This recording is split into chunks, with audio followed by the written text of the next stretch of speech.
Ooh, perfect song ending right at the time we are to begin. Welcome, welcome, welcome, everyone. My name is Emma Osari. I'm the Director of Community here at New Inc. So overjoyed to have so many of you here tonight for this critical conversation. New Drinks are our monthly series where we explore conversations that address critical topics, pressing realities for creative people.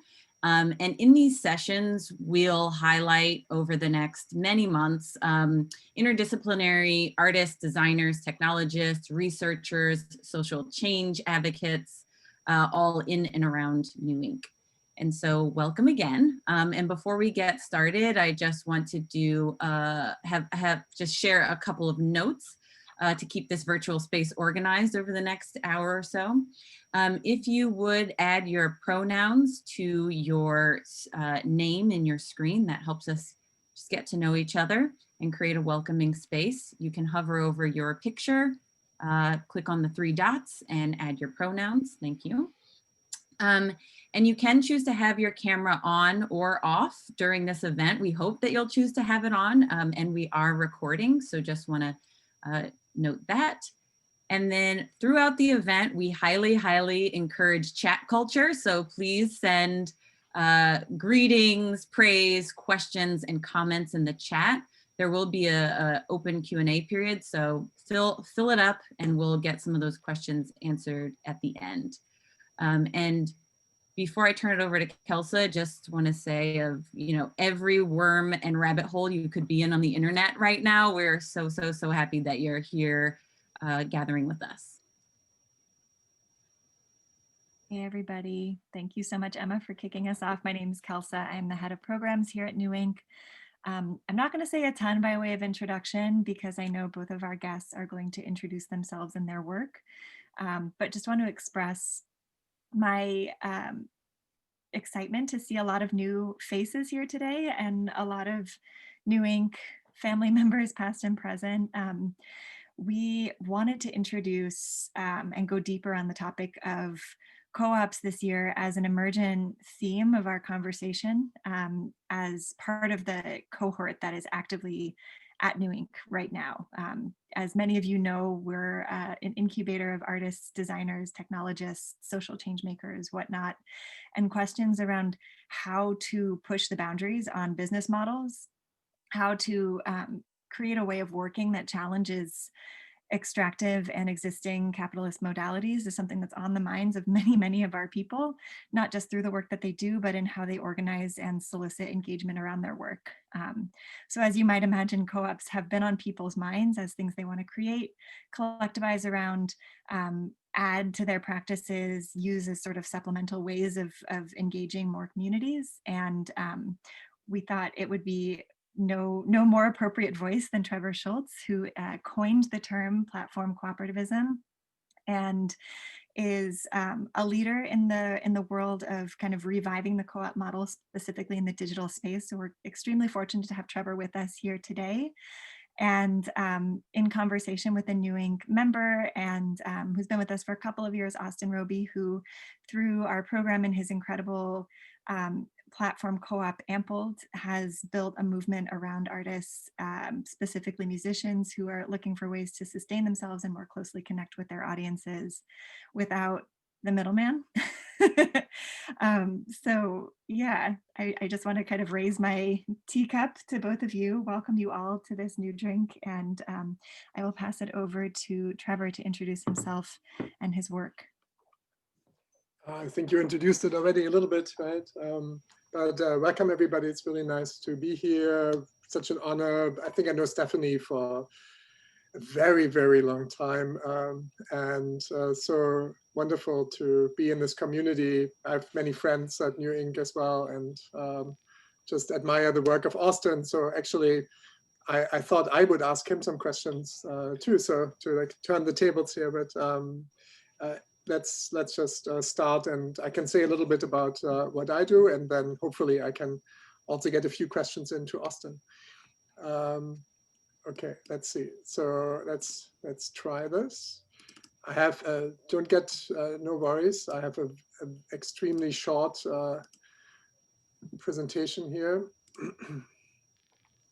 So my name, Trevor Schultz. I'm at the New School. So in this, I'm describe myself as a scholar activist, not really like language that I'm super happy with, but I'm working on finding better language for that. But I'm working definitely not in a traditional way as a professor, but also very much with communities in the world. So just a bit about the language, right? And I think that's important, especially to think about what a co-op is, because it's kind of different than other social enterprises, right? It's really quite a specific thing, actually, right? It has the International Co-op Association, the ICA, has actually 7 principles that are associated with cooperatives. But broadly, it's defined as an autonomous association of people united voluntarily to meet common economic, social, cultural needs and aspiration through a jointly owned and democratically controlled enterprise. So, and when this then comes to platform co-ops, right, this is basically businesses, associations that try to experiment with that model in the digital economy, be this through websites, mobile apps, protocols, to sell goods, services, or to just simply meet their needs, right? But always through democratic decision-making and shared ownership of workers and users, right? So we can talk about that a little bit more, because they are, for those of you who are not so steeped in this world of cooperatives, there are really different types of cooperatives. So of course, you may have heard of worker cooperatives, but there are also multi-stakeholder cooperatives, producer co-ops, and other forms. And we should, community cooperatives, for example, are super interesting. And so that's sort of what I'm expressing. This is from this book that I published with Nathan Schneider, Ours to Hack and to Own, where we talk about these 7 cooperative principles and try to address them. So it's education and training. I'm just picking a few here. Democratic member control, right? Economic member participation, concern for the community, co-ops cooperating with other co-ops. That really becomes important. It's the famous six principle, because that becomes really important online, where people can swap data and have data standards that meet each other, etc. Right? So I'm bringing in this slide just to say, when we talk about co-ops, this is not just about solidarity and cooperation. It's actually quite defined. So yeah, again, and I think what's important, at least in the way that I would pose this to you as a proposal, is to really think about platform co-ops in terms of worker co-ops, multi-stakeholder co-ops, data co-ops, or producer co-ops. So you see, I'm kind of not talking so much about credit unions. I'm not talking so much about consumer cooperatives, but I think that if you want to create social impact, I think then those particular forms are the most effective. So this is something I learned in the last few years, that not all co-ops equally are not equally suitable, right? To create social impact, of course, you can do all kinds of other things with co-ops, right? But if this is what you want, then I think I would go for those particular forms, and I'm happy to talk about that later. In 2014, I wrote this essay that then led to 2 books and like an ecosystem of people really in many countries today, in which I sort of framed this concept of platform cooperativism and bringing, the worker co-op model to the internet, suggesting perhaps, what would it be like if you would bring this, what would it be like if you would have an Uber that is owned by its drivers, or if you have an Airbnb type operation, short-term rental that is owned by the residents, right? And of course, I should also say that, of course, there were many other people all around the world having similar ideas. It's just, this was in the right time, at the right moment, in the right place, with sort of giving this idea a name, which really helped to galvanize a lot of momentum. And so now we are working with over 500 projects in more than 47 countries. So it's a very international, really a movement, I think it's fair to say. And that is comprised of examples like this. And I think I picked this as I only give you 2 or 3 examples simply to give you a taste, to show you also that this idea, which is always the first question at many lectures I gave or talks, or even in the water cooler conversations, is always like, well, will it kill Uber, or will it destroy Google, or will it destroy Apple? And you see with something like smart.coop that they're actually doing something quite different, which doesn't really compete with those companies, with big tech, but it has a unique value proposition for freelancers, especially in the creative industries, or whatever you want to say. It's mostly people in theater, opera singers, designers, and what it does is it creates, it's a cooperative, it's a mutual risk cooperative for freelancers in 9 European countries with 35,000 members. Over 100,000 people have used their services altogether. And what they do is that, let's say you are an opera singer and you get, I don't know, 20,000 euros from an opera. They take this money and pay you a salary. And in turn, you become an employee of the cooperative, which means that you are now eligible for unemployment benefits and you're no longer an independent contractor. And a lot of the things that unions always, promised and delivered for some employees are now also true for freelancers, right? So, and that's really remarkable. So they really deliver a very genuine benefit for freelancers in Europe, right? It's growing like a wildfire, and it's a really fascinating, I think, example. Okay, so I'm not going to get stuck on one of those because I get talked too much, then it's not going to be under 5 minutes.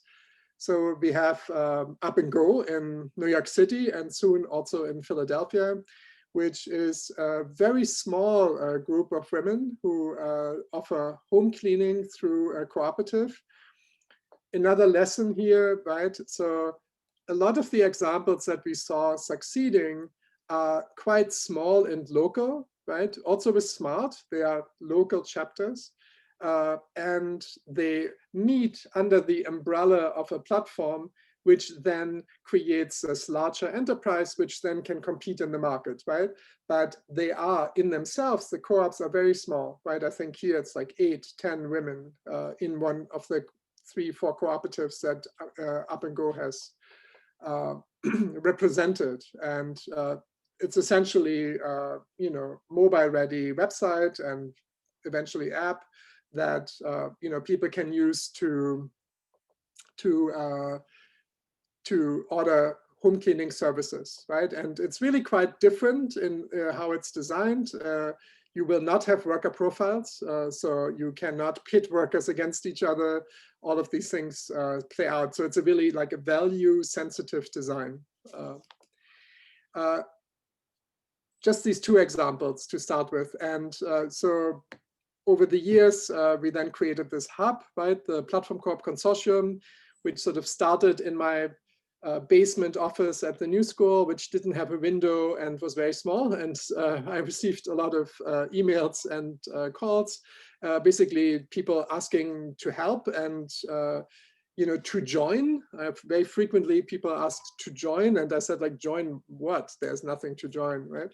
And so I started this consortium, which has MIT and Harvard and Oxford and the US Association of Worker Cooperatives in it, which is just a hub essentially to create community around it, international community. We will add a directory and also have community voices, research library of some almost 2,000 articles in here to help people, right, to do this. Another example that I wanted to bring in is from Bologna in Italy. It's very new, just launched a week ago or so. And I'm really thrilled by this project because the whole thought process is very different than I think what at least I was used to. Here, the city convened under the pandemic, right, like a few months ago, all these sort of stakeholders in the city. So shop owners, shopkeepers, right, small restaurants, cooperatives, couriers, programmers, the library system,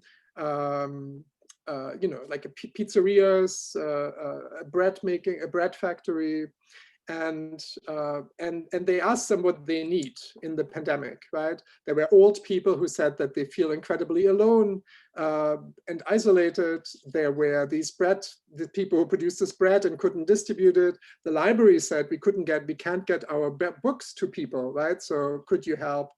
And out of all these different needs emerged Consegni e teacher, and I'm probably butchering the Italian here, which means like an ethical platform, right? A platform co-op that essentially does home deliveries, but for all kinds of things, not just food. And they have a manifesto for the labor conditions of the workers, as well as like really trying to reflect the needs within that ecosystem. There's so much more to say. I'm just going to keep it brief, but I was very impressed by this. In India and Kerala, we spoke to the Legislative Assembly, and they consequently created this auto rickshaw service for, they projected over 100,000 drivers will use it, which is cooperatively run. So essentially like a taxi, like an Uber equivalent, right? Or will certainly be a competition to Uber. We could add to this list, which I don't have a slide of here, but is of course the Drivers Cooperative in New York City, which just launched a few days ago in close collaboration with Home Care Associates in the Bronx. And I think they have a really good shot at it, actually. Co-founded by a former former employee of Uber, who launched Uber in Africa. So she is, the co-founder of this platform co-op in New York City. So very exciting.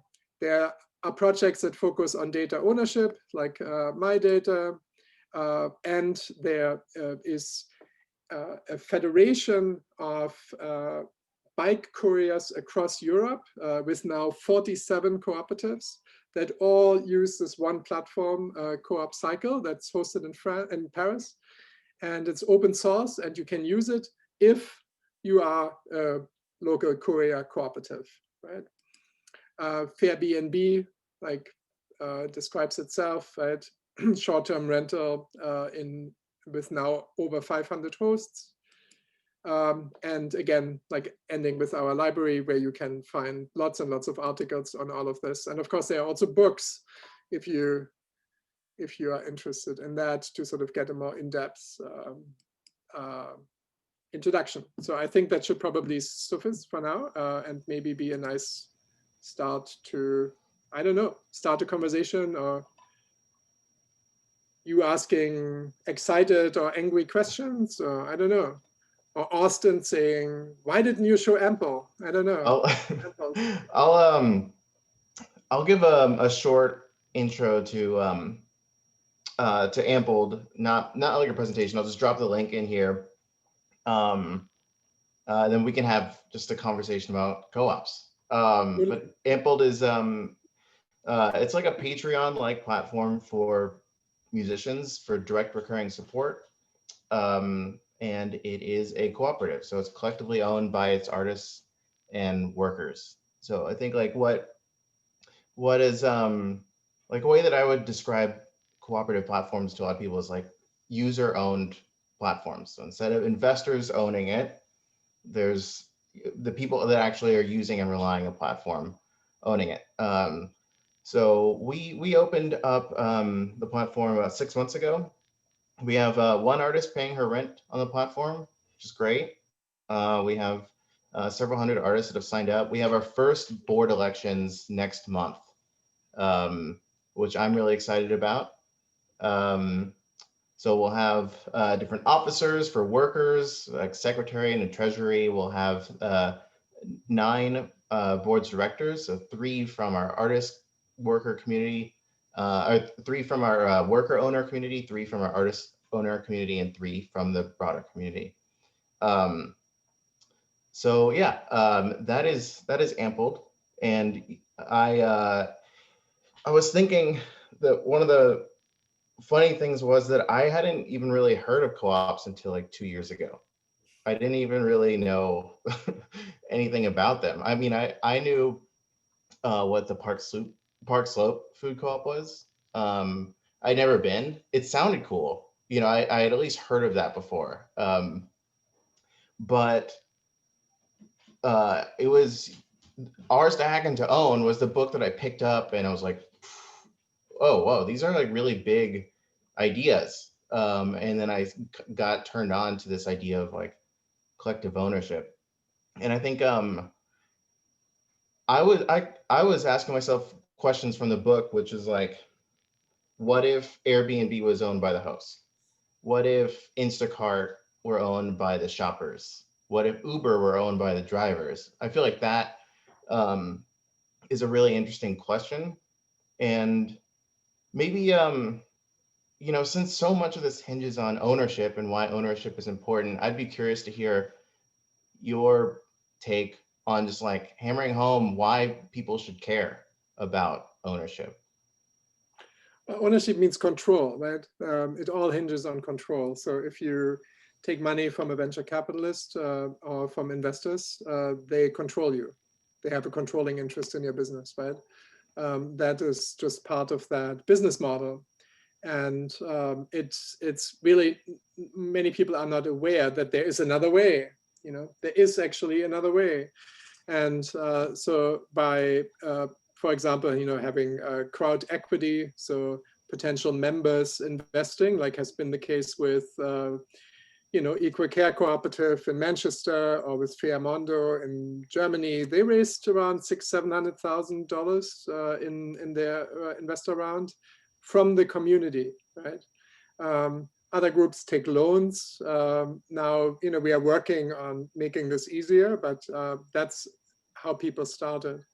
And when you own, you know, you don't really completely control what you don't own. So if you have ownership of the platform, you can have the competitive advantage of talking about privacy in totally different terms for users and consumers, or users and workers as well, because you actually have control over that, right? Which, if you go the venture capital route, there is the inbuilt logic that you have to deliver, right? I mean, and with that profit maximization that is at the core, and there's, you know, there's just nothing, however nice the venture capitalists may be, right? At the heart of their model, that is what it is. And it necessitates a certain approach to community, which is extractive, right? And short term, right? Which means they want to see after 18 months, right, profits, returns. So Austin, I think that's part of it. There's so much more to say. There's so much more to say. Yeah, I think an easy way to also look at it in terms of just the dollar value of ownership, at least in tech, is through the valuations that companies have.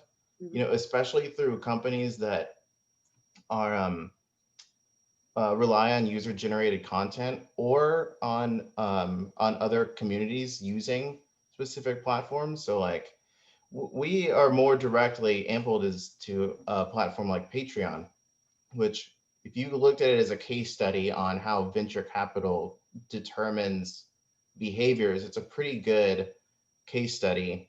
Or in terms of what not to do, in my opinion. And they just raised money on a $1.3 billion valuation. And sometimes if you just like divide up the number of people that are working on or using a platform and the numbers that are actually generated, it seems like, beyond control, it's like a real dollar value that even just using platforms gives value that just investors capture. Yeah, absolutely. I mean, there's so much to be said, I mean, it's, I had this sort of key moment, right? I was at a business conference in Madrid, and there was a mainstream economist who shall remain unnamed, who writes for the New York Times. And I approached him about this model in the break, and he just said like, oh, co-ops, that's an insignificant part of the GDP. And he turned around and literally let me stand there and walked out. And I thought about this for a long time, actually. So I thought, what is actually the value that co-ops generate, right? And it's not in terms of GDP, sure, right? France, Netherlands, Finland, 10% of the GDP, which is not that small, but those numbers can be debated as well. But in the United States, it's fairly small. You have agricultural cooperatives, you have electric rural cooperatives. That's pretty large in terms of numbers. You have like over 40 million people in those electric rural cooperatives. But what does it actually mean in terms of social justice or social impact, right? They are probably better than business as usual, but do they really deliver huge social impact? So that's sort of the question, right? Like, what do they deliver? And this is my question for you, Austin. So when you talk to, I'm sure there are some musicians here in the room, right? What is the value that you deliver? Well, I think a lot of the value is any constructive solution to like outside a system that is just feels inherently exploitative. Like, there's it's a challenge, because I think a lot of people are inherently distrusting of someone's like, hey, I started a platform, I want you to join.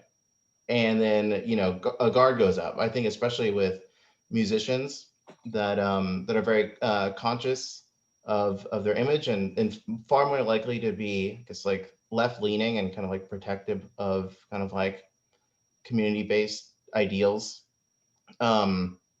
So yeah, it's actually an easy case to make though of why ownership is important. However, most of the people that we talk to don't know what VCs are.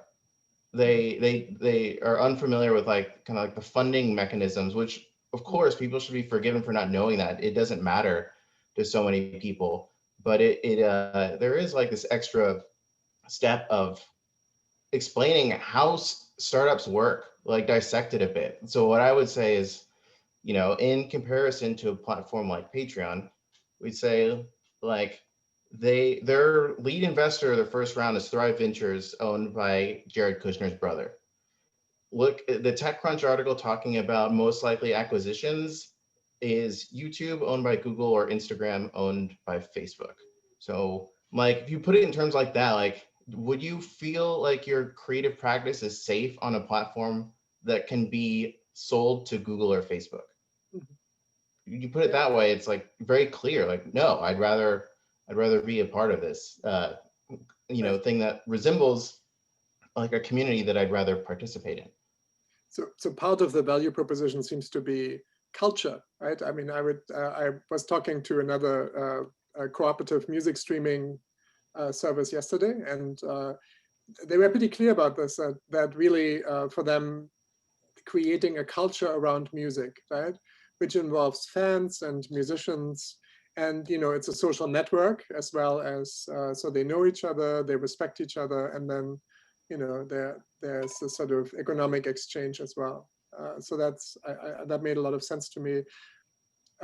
There's also really not that hard to put a value on is, like the co-op movement has these bullet point lists about their value proposition, but what does that really feel like? Like, what does that really mean? like they talk about dignity, right? Like workplace, a good workplace, right? A quality workplace. But, you know, when I talk to the workers at Up and Go, you know, that really comes to life. Ownership comes to life, right? In a way that I had never seen before. And I really didn't expect from a like recent immigrant to the United States who would tell me things like, you know, before I worked for this co-op, I felt like I was trapped in capitalism. You know, one of them said that. And they said, you know, like now that I'm an owner, my husband looks different at me. However, if I would, you know, there's of course like a bit of a sexist undertone, but maybe that's, but you know, that's how she experienced that. And so you really see what dignity feels like, you know, like it's I guess it contributes to a cultural environment where human beings are valued apart from competition, right? So not just for the talents that they have, but just for being human beings, right? Like for being a fellow human being. And that is a culture that it strengthens. And I think that's a big one, you know, for me at least. Yeah, So. I think culture seems like a big part of it, and it's a big obstacle too, because I don't think that for a lot of people, co-ops have like a cultural language, at least in tech, that people can intuitively understand. So like one thing that that we found out early was in just a Google search how to start web-based cooperative. There's no answers. There's almost no even you know, articles written when there's a million articles written by VCs on how to start a startup. So this to me is interesting because I feel like at least in tech, it feels like cooperative culture is kind of just like greenfield. There's so little kind of vocabulary for it right now, and especially among funders, which is why I think that it's hard to resource. Even among like philanthropists, I think we just don't see them as much, or maybe they're just not as visible. But I think that's part of like our mission at Ampled is like to hopefully, you know, if we can be a moderate success, that could be something that people point to and at least have some kind of roadmap to work off of or iterate from. Mm-hmm. Yeah, no, absolutely.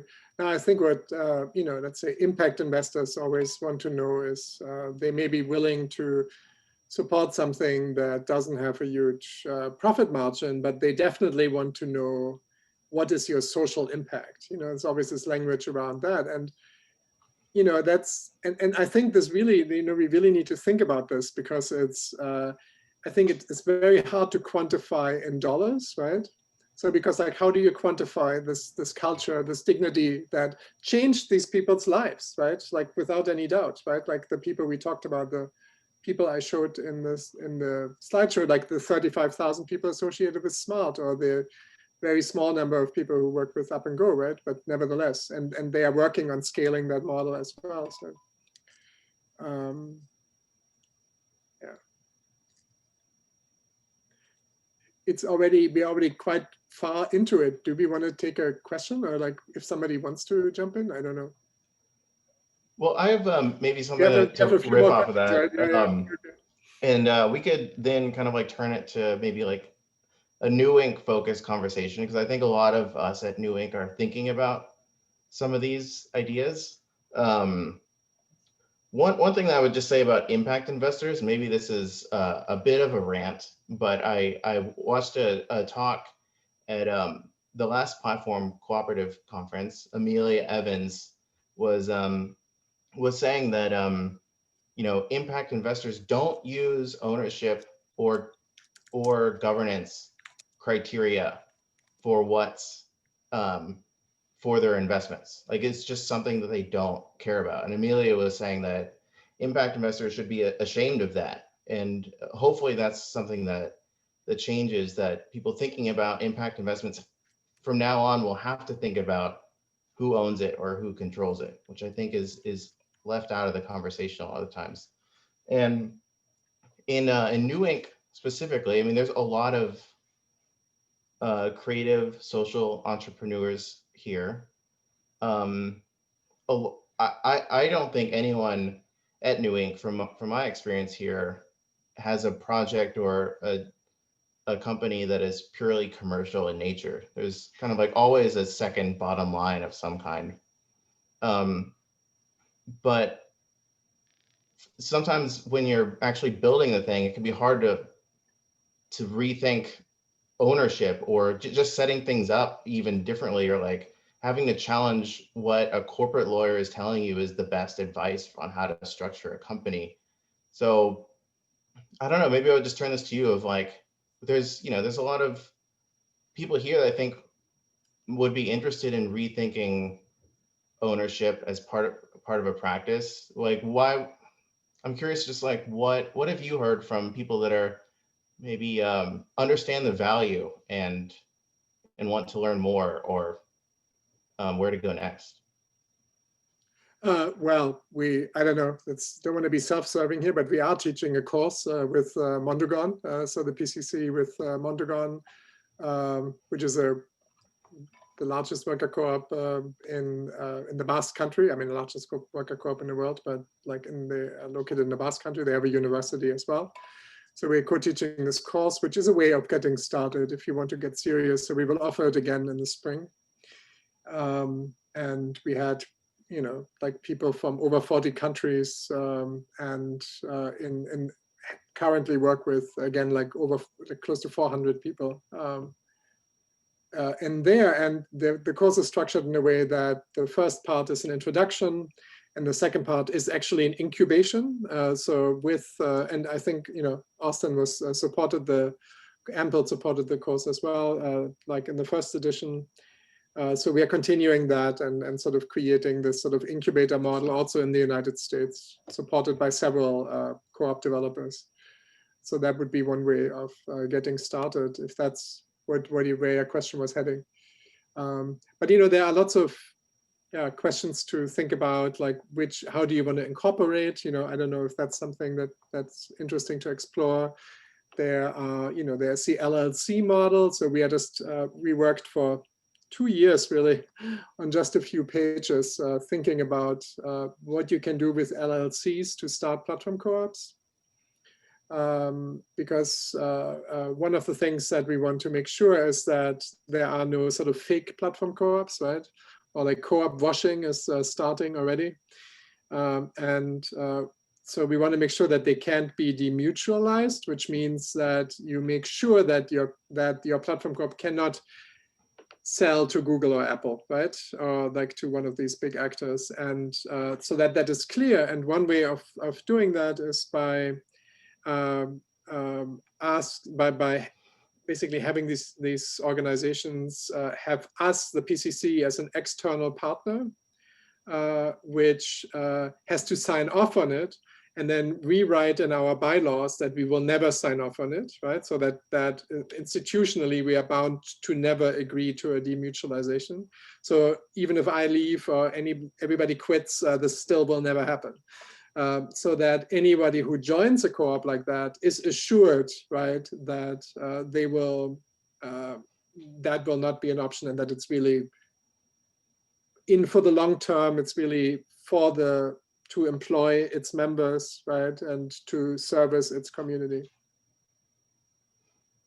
I've also noticed some co-op washing, and this kind of is my pet peeve a little bit too. It's like there are people that say that their organization is like a cooperative, or it is that it is cooperative as like an adjective, and that is one way to get people that are in the co-op community to be kind of upset.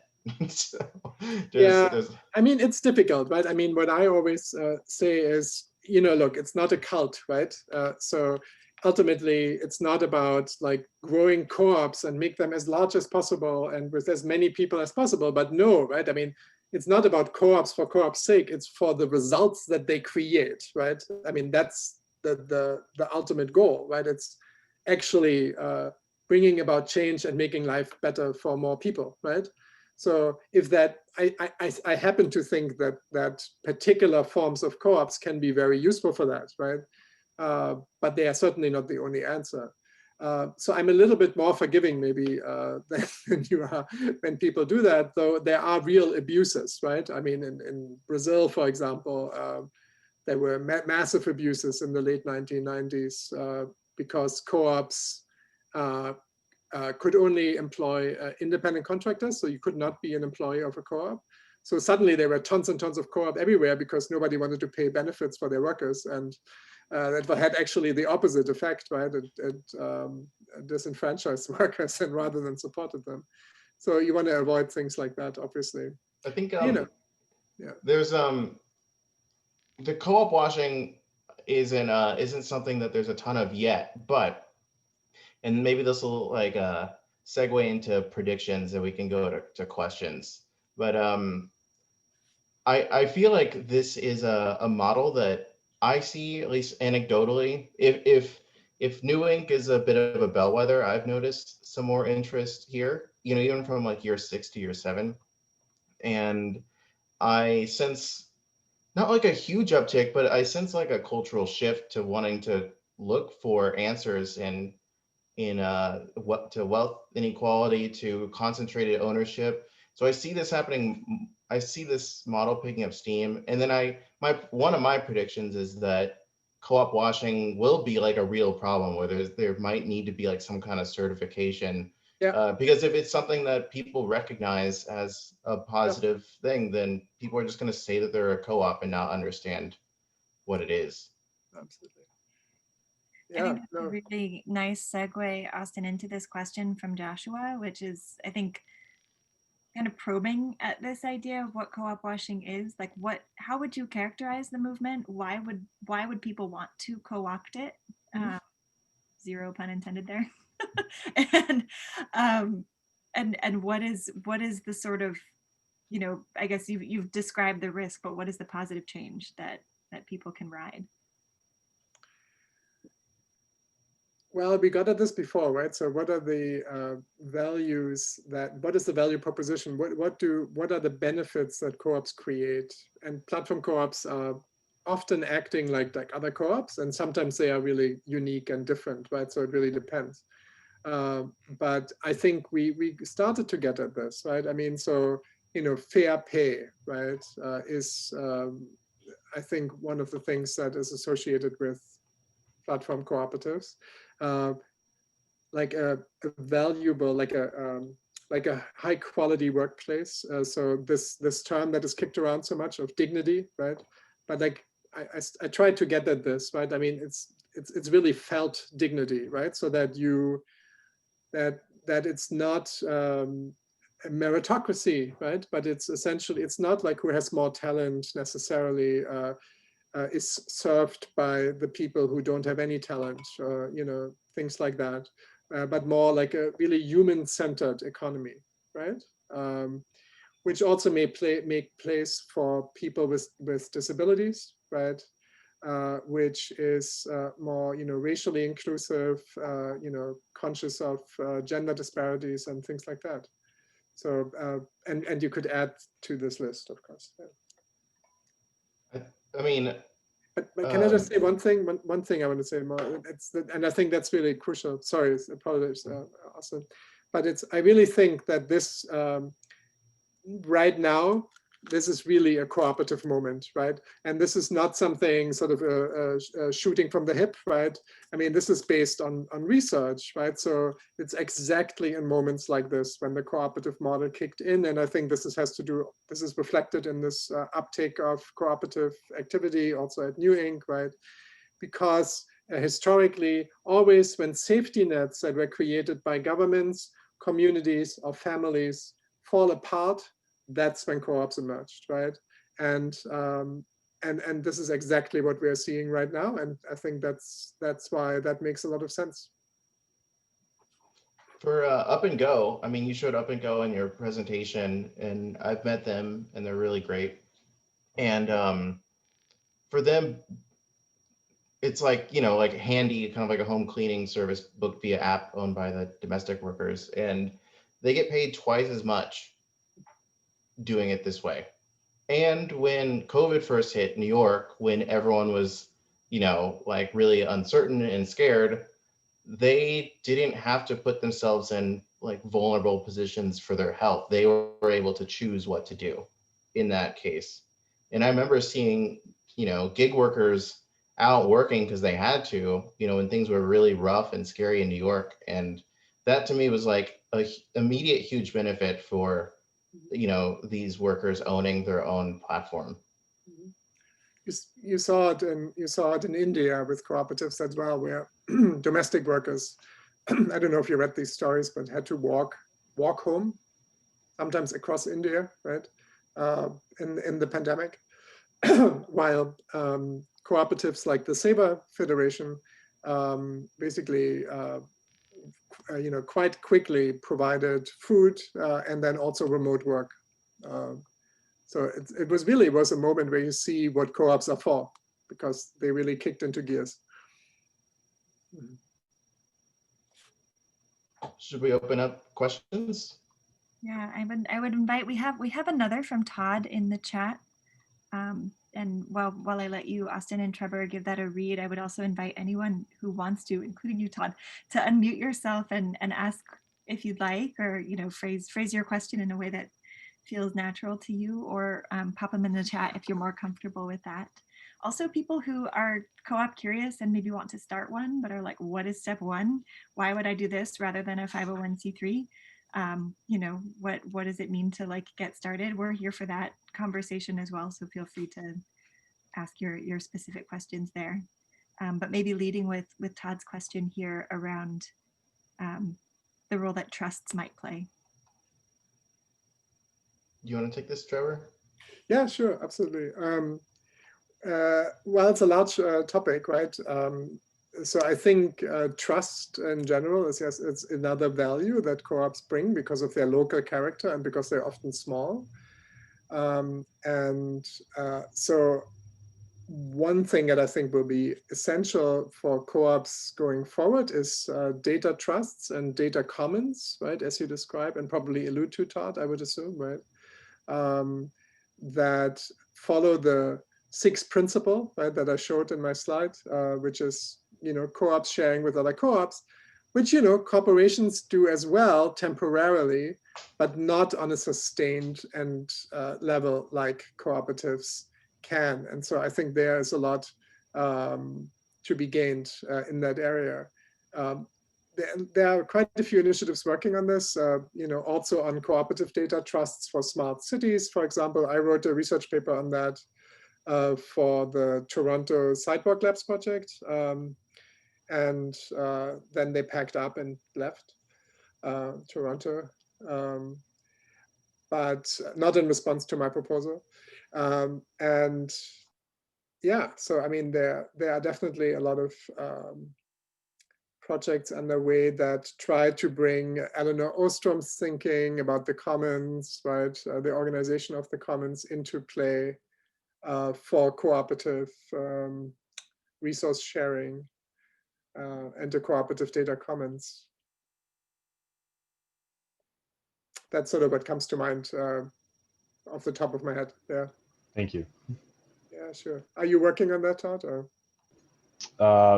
Relatively early stages, but yes, the data commons area. Yeah. Well, we should talk. Yeah. I mean, a lot of this has to do with creating protocols, right, that co-ops can use to share their data, so that there's a shared infrastructure for that.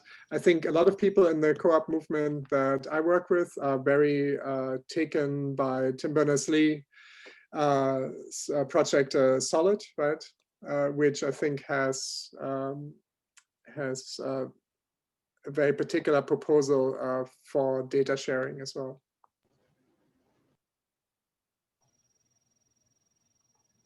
Kelsey, you mentioned the freelancers union. I think there's the U.S. Federation of Worker Co-ops is working on like a freelancers co-op, I believe. Build it. Yeah. So I wouldn't be surprised to see more of that very soon. It's Yeah. inspired by Smart. It's called Gilded. I think they will launch it soon. I think American labor law is just a bit more complicated in terms of what you can do in the United States, right? So what they're doing in Europe is not easily repeated here because there is a very clear 4-step definition of employment, which is different than in Europe. So I think they will be able to offer benefits for freelancers. This might seem like a naive question, but I'm going to ask it for the people on this call who are sort of like, in the place you were, Austin, when you were like, what is a co-op beyond a hippie grocery store? And who are just hearing this all for the first time. The kind of collective ownership overhead that, especially for creative practitioners who are looking to come together and collectivize their work, is it worth it? And you've talked about the benefits and what it means from a labor perspective, but if your alternative is to either continue as sole proprietors or to kind of be informal about your ways of working together, I'm kind of trying to understand the pros and cons of especially like a smaller co-op, 5-6 people who are looking to find a way to collaborate and lean on this new model at the same time. What are some of the points of entry that you have found, especially in rallying the music community around Ampled? Well, I've learned to think about ownership as two things, like financial interest and decision-making power. Like ownership is basically a proxy for those two things, and it can be baked into like culture as like an additional thing. But I feel like there are also things that co-ops do that any company could do, like without rethinking ownership. Like I think that every single company that's more than a sole proprietorship could think about the stakeholders involved. Like who are the people that interact with the business? Is it like freelancers that you work with or other people like employees? And ways to give the different stakeholders a voice in what's being made. So I also think that there's probably a lot of organizations that are better than co-ops that don't operate like officially under that banner, like mutual aid organizations. I think there's a lot, especially with kind of like collective decision making and making companies more democratic. I think could happen among nonprofits and among projects that aren't incorporated. Yeah, that's really helpful. Kelsa, I think my response would be that from having studied the successes and failures, I think the people the project that succeeded because they worked as an ecosystem and not as individual projects, right? So you see this all around the world, right? So projects that, just basically, and this is why organizations, institutions like New Inc. are so important, because they are extremely important, because they allow this to develop, right? They make these connections, and so when you see like a small cooperative of 6 or 7 people, well, there could be and should be really 3 or 4 of those, and if they act together under a platform, right, independently, they can stay their own individual co-ops, but like they have this umbrella infrastructure that they share the cost of as well, right? Then I think this is much more prone for success, right? You saw this in Preston in the UK. You see it in Mexico and Puebla.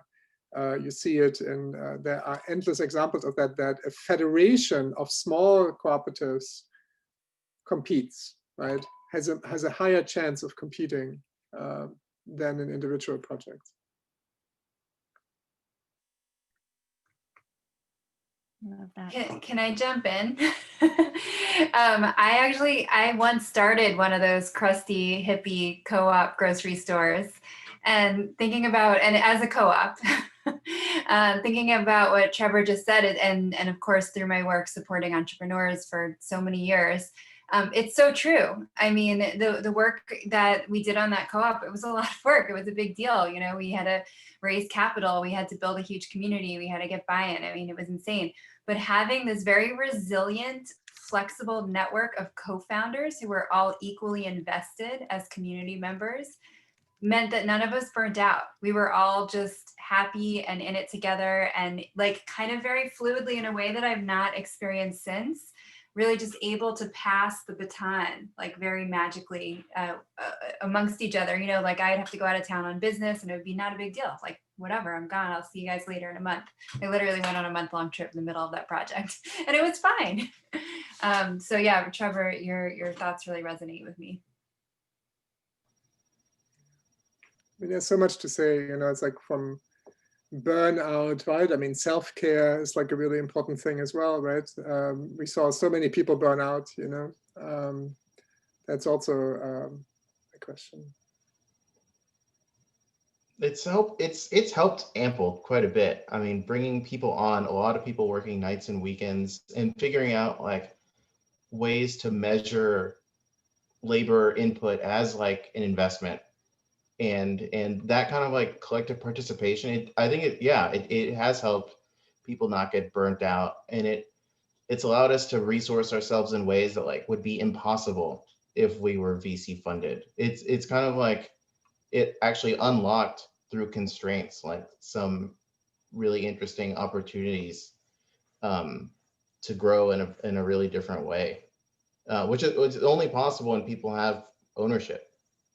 You can't like, if it was me that owned 100% or someone else, like convincing everyone to work for that person, just, it wouldn't happen. We have like between 20 and 30 people that, you know, help with nights and weekends on varying degrees of commitment. I don't think any for-profit company leader could do something like that.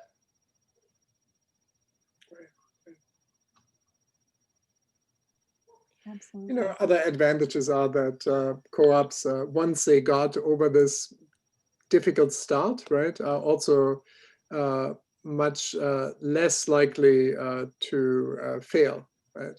So there are statistics on that as well. Co-ops have a way lower failure rate than other businesses. And it's not magic, right? It's because they go through dry patches of, you know, where there's much less profitability, and they don't give up, right? They stick together because they're friends, and, you know, they're close to each other, and they pull through, you know. So we see lots of examples of that as well. Wonderful. Any additional questions from the group? Typed or spoken? Or contributions, thoughts, reactions? Can either of you speak to kind of emerging opportunities that you see within cooperatives? Emerging opportunities. There's opportunity to define the ecosystem, right? There's no funders. I think that's a huge opportunity. Like, who's going to step in and figure out, like, you know, a way to fund organizations like this that think about returns differently. That is interesting, because right now that doesn't exist. That's just up for grabs. I feel like. What would you add to that, Trevor? Well, I think, you know, like I mentioned, you say opportunities. So I see, you know, one indicator that this is a cooperative moment was this summer when we offered this Platform Co-op course, and over 1,000 people asked to register. So, I mean, you know, that from 47 countries, I mean, that, you know, wouldn't normally happen, right? So, you know, so there's momentum on your side in a way, right? So like people are, I think, for a while now, more open to engage with that. And I see on, you know, also, I mean, you know, these are pandemic times, right? I mean, the vaccine is coming, but, you know, the pandemic is not going away, right? Or like the, you know, the COVID will still be around. So a lot of the problems that we have now will also be with us for a while. So I think to address the really urgent needs that communities have is like local delivery, right? Farm to table solutions, right? Like the Young Farmers of America, they do really interesting work with that.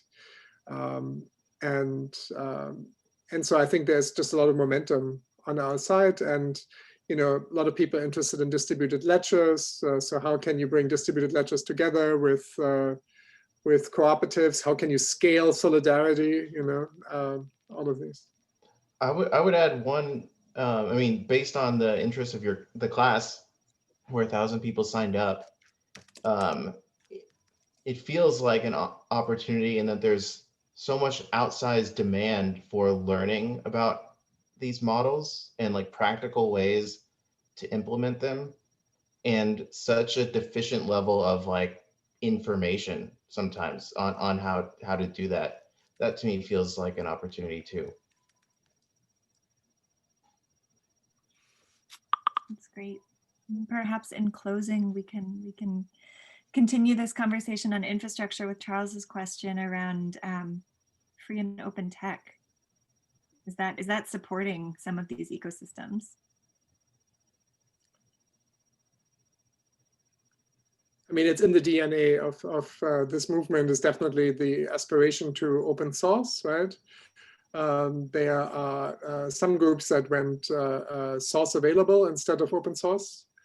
Many people, actually, there is actually evidence of people grabbing open source of one group and replicating it in India, even using the book that this group published and rephrasing the sentences a little bit and publishing that as theirs as well. So, so there's evidence of this happening. So what they did instead is basically said, okay, we're going to go source available because that's not going to happen again.